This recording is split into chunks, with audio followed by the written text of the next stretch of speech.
friends. I'm really excited about today's video that I'm going to be filming, not only because I, once again, enjoy eating, but also because I'm really excited to tell you about the book that I'm going to be reading today. It's actually going to be 2 books because I just recently read book 2 in the series, and I really can't talk to you about it unless I talk to you about both of the books. This is a review of the Archers of Saint Sebastian series. Book 1 is Journeys, and Squires is book 2. That is the book that I just finished reading. It is set in 14th century Belgium. In honor of that region, I am going to be making a pie. It's called the Torte Ardennaise. So something about the Ardennes region of Belgium is it's very forested, and a lot of their cuisine relies on not only things that they farm, but things they get from the forest. One of the things they are most famous for is actually their ham, which I could not, unfortunately, import. It's very specific to the region. But in homage to that, I'm going to be using ham in this delicious pie. We're going to start with the crust. The recipe says that you can use a puff pastry, but I'm going to use the crust that I did in the episode where I made a medieval feast. If you haven't watched it, it was delicious. Please check it out. So I'm going to be starting with the crust. So I'm going to try not to get too spoilery in this review of Squires because you have to have read book 1 to really understand book 2. But just a brief rundown, we're following 15-year-old Marique. I don't know if that's how you pronounce it. I'm very sorry. But it's Marie with a K at the end. She lives with her father. Her mother has passed, and her older brother has also passed. And her father's a Fletcher. If you don't know, that's somebody who makes arrows. And he was once an archer of this very elite archery school in Belgium where they train young boys to become guardsmen. He has unfortunately left the school for mysterious reasons, but he's made a very great name for himself as a Fletcher. And of course, she is not like other girls. And one of the main reasons for that is at a very young age, she was kicked in the face and it left a horrific scar and like a crooked nose. And so, you know, in a way that's kind of opened up her world to being able to do whatever she wants because there's not a lot of pressure for a quote unquote ugly girl to go finding a husband. They look at her face and they're not interested. Quick diversion. We're going to be starting on our crust. I'm going to be combining 2 1/4 teaspoons of salt with 2 1/4 cups of flour and a 1/2 tablespoon of sugar into this mixture.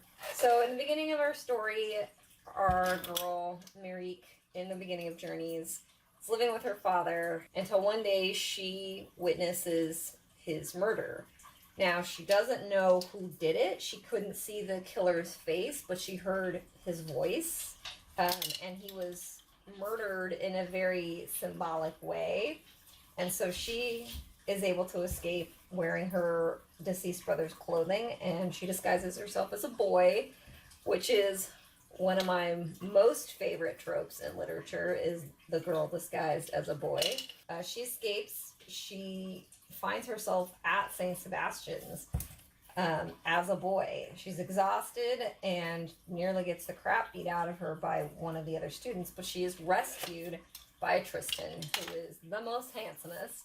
In case you guys need to know what you do, because it's very important, all of the boys at the school, you basically have to be hot to be an archer there. So that is a big bonus for a 15-year-old girl disguising herself as a boy.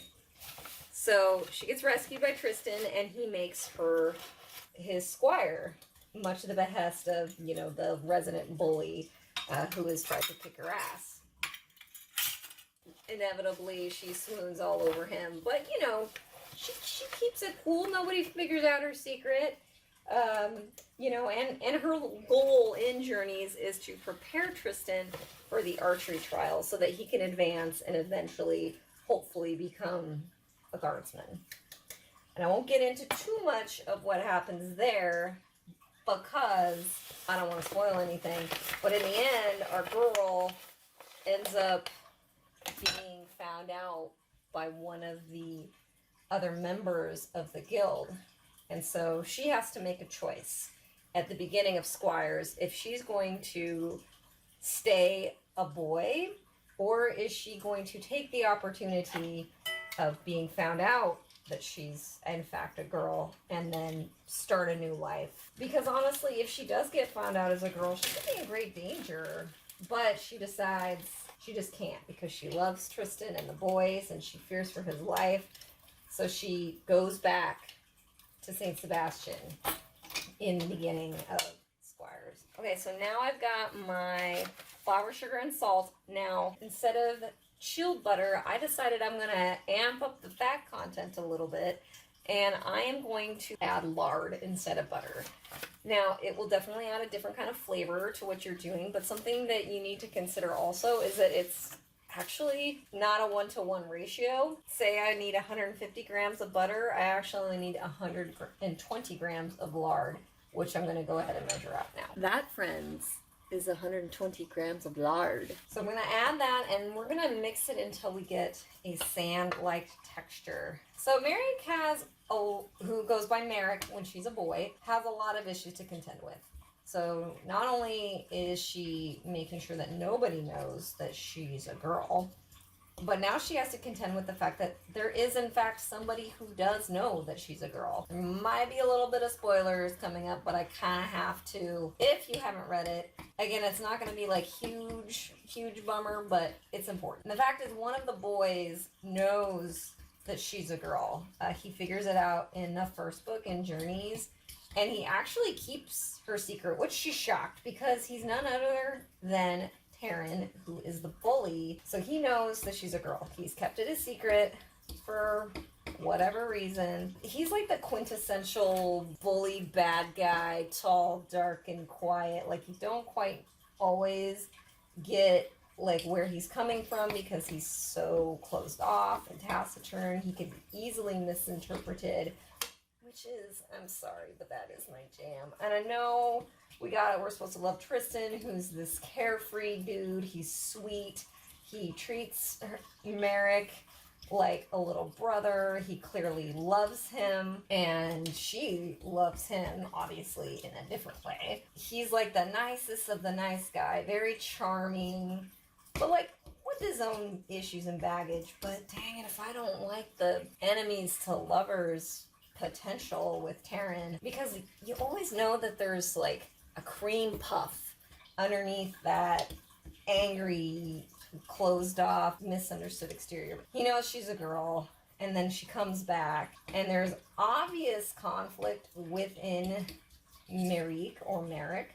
I'll call, you know what, I'm gonna call her Merrick since she's now she's at the school. So Merrick has a lot of conflict now, which I find really refreshing because there's so much representation of young girls just being so zeroed in on like a guy, whether it's the bad guy or the good guy. You know, they can be conflicted. They can develop feelings for multiple people, and multiple very, very different people for very, very different reasons. And then development from the puppy love childhood crush to maybe something that's a little bit deeper.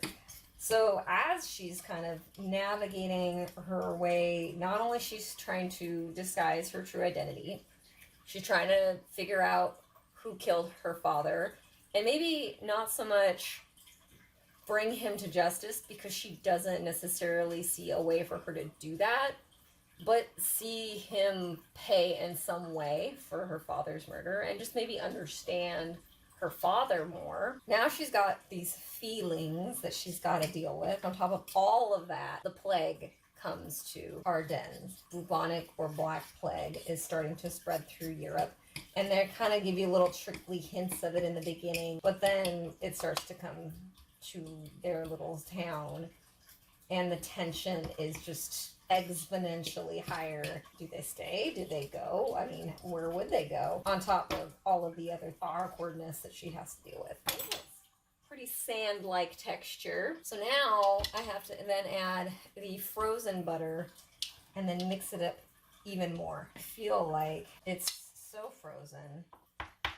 What I ended up doing was putting a mixture in the food processor little by little until I got kind of this crumbly consistency here. Okay, next I'm going to take a tablespoon of red wine vinegar, and I'm going to add that to a cup of ice cold water. This actually gives the crust that delicious little tang that I really, really enjoyed the last time that I made this. So now I've got my ice, water, and vinegar mixture, and I'm going to add 4 tablespoons of that to this. Okay, so this needs to basically hold together.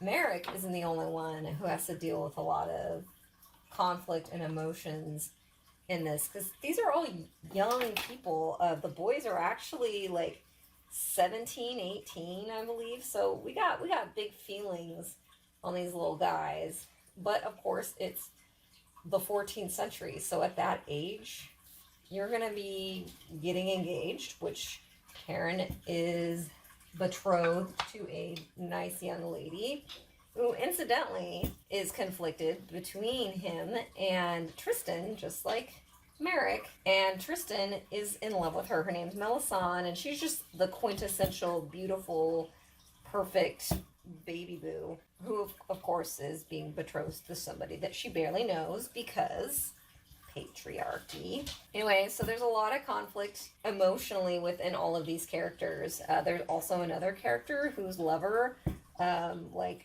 inexplicably gets married to a lady. Oh, the drama is beautiful at that scene. And then also with the threat of the plague, there's also the fear of who's going to be next. Because once it comes to Saint Sebastian's, I mean, we all know that the plague doesn't care. So there's also the fear of their friends and loved ones becoming hurt, killed, dying. I have some suspicions about some of these characters. Each character, by the way, is beautiful. I mean, not only physically. There's a lot of them. There's a lot of characters, but they're each so unique. It is not difficult to tell them apart when you're reading. Each character is wonderful and unique and likable or unlikable in their own ways. Each journeyman, the archers, has their own squire, a young man, and they also are very distinct and wonderful in their personalities. There's some stuff that goes down that seems kind of suspicious, and you're like, what's going on? Like, of course, not everything is what it seems. Not everybody expresses themselves like so wholly, and they're called the misunderstandings, but I'm going, somebody ain't right, and I have my suspicions on who's basically causing the mischief. I won't say it because A, I don't want to be wrong, and also I don't want to spoil anything, but it's always the quiet ones. Okay, I've got my floured surface. I'm going to get my dough, knead it out. I have to separate this into 2. And this is where I always have like a crisis, because I'm like, it has to be 2 even pieces. How am I possibly going to be able to handle that? And the answer is I'm going to use the scale. I can math. I'm going to roll these up into a nice little ball, and then they have to chill in the refrigerator for like, just gotta chill. And then while they're chilling, we'll make the filling. Like I said before, the Ardennes region is known for this delicious ham called the jambon d'Ardennes, and it's like in the vein of prosciutto. It's a cured ham. Really, it starts with the pigs. So the things that they feed, then the herbs and berries that are in the area, combined to make this delicious, delicious sliced ham that you can only get there. Believe me, I tried it. If anybody else knows how I could have gotten it, please let me know. So, because I can't, I'm going to use just some ham that we get from the store. And I'm going to need 8 ounces. I also just want to point out to everybody, authors and readers alike, that it is extremely difficult, A, just to write a historical novel, but also to write a historical novel that's relatable to people now. You can read a good Jane Austen, you can love it, but it's really hard sometimes to relate to that. These characters are very relatable. They are not perfect. They have problems. They make horrible decisions. They are embarrassing sometimes, and that is so fun. And the way that they talk, still like fun and hip, because these are children, even though they're living in a time when they're technically not children. I mean, to me, anybody at that age is basically a child. And when you find yourself yelling at a book, at a character for being stupid, that's when you know an author has done a good job. And I did it for multiple characters. A lot of it for Merrick, because though she is in a lot of ways, she's not dumb, but she is dumb when it comes to life. Being that she was isolated from her peers, the nuances of the things that ladies say. I mean, boys are so straightforward. You know what they mean because they say what they mean. Ladies do not, especially proper young ladies. Why are you being so stupid? She gets up early, she has to get things set up.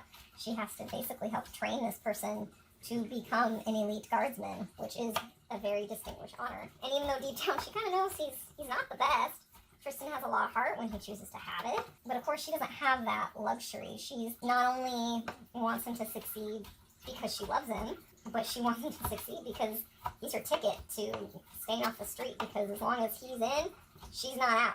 And she has nowhere else to go. Okay, now I need to peel, core, and thinly slice 8 ounces of apple. Now, it didn't tell me what kind of apple to use, so I just used one that I knew was good. Just a thinly slice, and I don't know if that's like conducive to pie form, so I'm just gonna get these a little bit more sliced. So what's the difference between historical fiction, which is what this book was, and historical fantasy, which is what I do? So historical fantasy is writing a historical time period, but maybe in like a fantasy setting. So my writing, my work, The Daughters of Riverstone, is set in like a 15th century time period. So I adhere to a lot of the rules and conventions of that time. However, it's set in a fantasy country of Fred. This is historical fiction, so it is set in a real place. Even if you make up a village or a town in a real place, it's still considered historical fiction. So when you write historical fiction, you don't get as much leeway when it comes to your writing as fantasy. Like, I can make up anything I want. That's a lot of work. And I know how much work I have to put into, like, even down to phraseology. Like, if that was something that was said or done around that time, you have to be not just a writer, but you have to be a historian.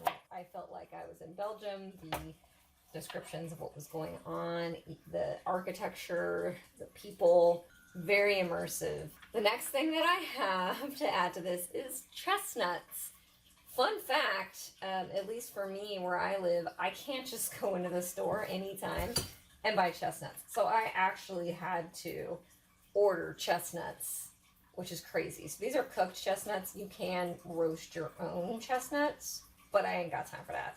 So I need 8 ounces of chestnuts, and I have to chop them up into pieces.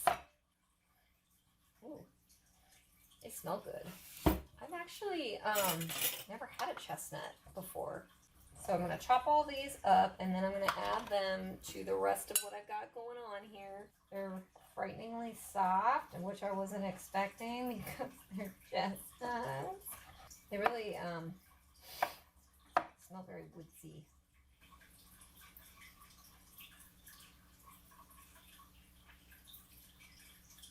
I don't really know how to describe that taste. It's like earthy, but like sweet at the same time. It almost has like a nutmeg or cinnamon. I don't know, man, but now I know why people roast these on an open fire at Christmas time. I've got my 8 ounces of apples, I have 8 ounces of minced ham, and 8 ounces of chestnuts in there. And now I'm going to add some salt and pepper. Let's get a couple good ones here. I'm going to mix that together. Let me see. I don't want to add too much of the salt because I've got ham in there, and I think that's going to lend enough. Okay, I'm going to beat an egg. That's going to go in there. Something else that's going to go in there that I'm excited to talk about, and that's Madeira. This is another thing I couldn't just find at my local Quickie Mart. I had to order this online. I'm really excited to get into this. It kind of, people say it's kind of like a port, and I love port, so I'm excited about that. But before I get into that, I'm going to beat an egg, And I'm gonna add it to this, and I'm gonna add 4 fluid ounces of the Madeira as well.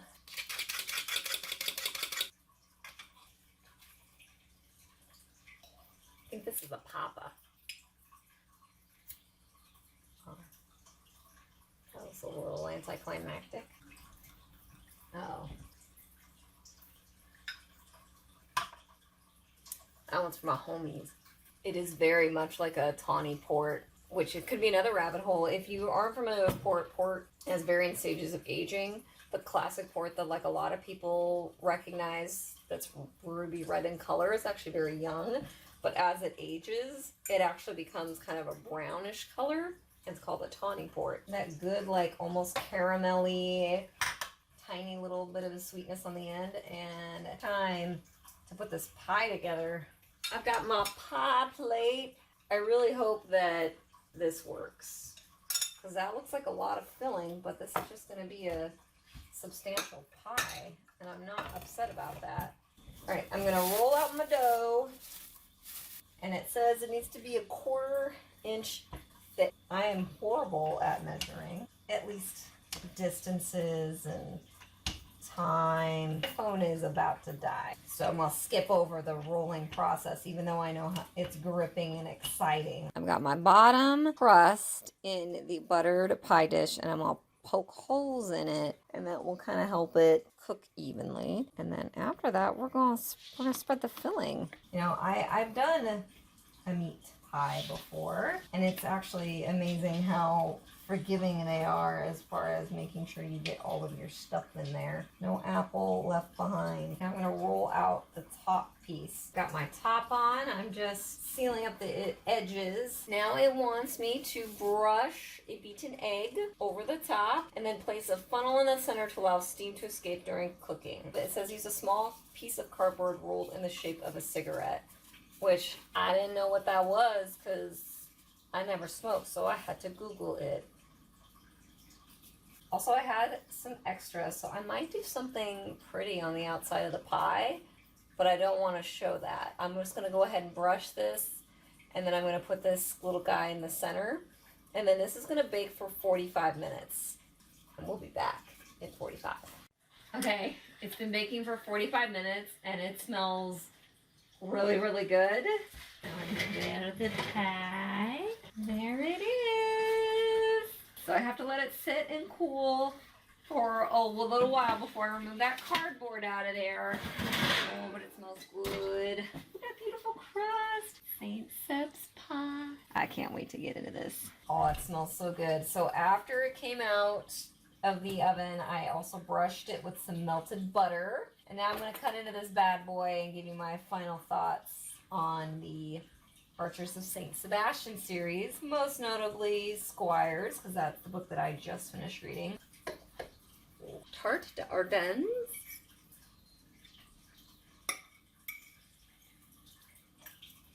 That is yummy. The apples are still kind of crispy too. That is delicious. I really love this series.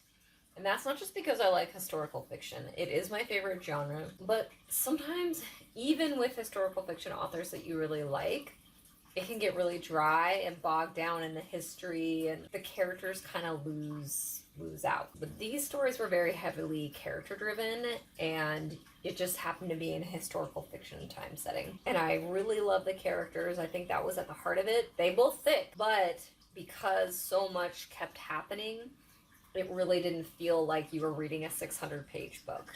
It moved very quickly. I really got invested in the characters, and I am very excited for book 3. I'm not sure when that's going to come out. I will link the author's social medias below. You can follow me on all the social medias, Instagram, Twitter, Facebook. Please like and subscribe. Join us for more delicious meat pies and book reviews.